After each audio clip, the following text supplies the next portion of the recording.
क्या आपने कभी मंदिरों के प्रवेश द्वारों पर उस डरावने चेहरे को गौर से देखा है? बड़ी बड़ी फटी हुई आंखें, एक खुला हुआ जबड़ा और हर पल आपको ऊपर से निहारता हुआ एक खौफनाक चेहरा। करोड़ों लोग हर दिन इसके नीचे से गुजर जाते हैं, लेकिन कोई नहीं जानता कि ये चेहरा वहाँ क्यों है और इसने खुद को ही क्यों खा लिया। इसे कीर्ति मुख कहा जाता है, एक ऐसा राक्षसी स्वरूप जिसका न कोई शरीर है न कोई आकार, बस है तो एक कभी न मिटने वाली भूख। इस रहस्यमयी गाथा की शुरुआत होती है उस समय से जब महाशक्तिशाली असुर जालंधर का अत्याचार तीनों लोकों में बढ़ गया था। अपने अहंकार में चूर जालंधर ने महादेव का अपमान करने के लिए अपने दूत राहु को कैलाश भेजा। उस नीच राक्षस राहु ने महादेव के सामने खड़े होकर उनकी सादगी का उपहास उड़ाया और माता पार्वती की मांग करने का दुस्साहस किया। साक्षात काल के स्वामी का अपमान सुनकर महादेव का तीसरा नेत्र धधक उठा। उस क्रोध की अग्नि से एक भयानक और विशालकाय राक्षस पैदा हुआ। वह साक्षात प्रलय जैसा दिखता था, जिसकी भूख पूरे ब्रह्मांड को निगलने के लिए काफी थी। महादेव ने उसे आदेश दिया, जाओ इस अहंकारी राहु का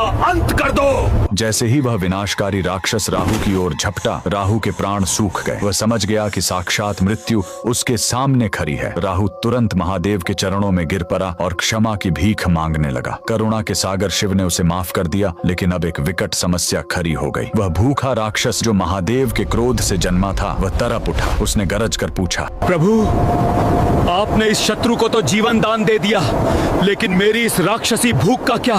अब मैं क्या खाऊं? अब महादेव ने एक ऐसा आदेश दिया जिसने ब्रह्मांड के इतिहास को बदल दिया। उन्होंने कहा, स्वयं को खाओ। और चमत्कार देखिए, उस आज्ञाकारी जीव ने अपने ही पैरों से खुद को खाना शुरू किया। उसने अपनी टांगे खाई, अपना धड़ खाया और धीरे धीरे अपने पूरे शरीर को निगल गया। अंत में कुछ नहीं बचा, सिर्फ एक डरावना चेहरा। महादेव उसकी इस अटूट निष्ठा को देख अत्यंत प्रसन्न हुए। उन्होंने उसे नाम दिया कीर्ति मुख, यानी गौरव का मुख, और उसे वरदान दिया कि आज से तुम हर मंदिर के द्वार पर सर्वोच्च स्थान पर विराजोगे। जो भी भक्त मेरा दर्शन करने आएगा, उसे सबसे पहले तुम्हें प्रणाम करना होगा। कीर्तिमुख कोई सजावट नहीं, एक चेतावनी है। महादेव ने उसे द्वार पर इसलिए बिठाया ताकि मंदिर के भीतर कदम रखने से पहले आप अपने अहंकार को वहीं बाहर छोड़ दें। भगवान शिव के इस रहस्यमयी गण के लिए कमेंट में हर हर महादेव जरूर लिखें।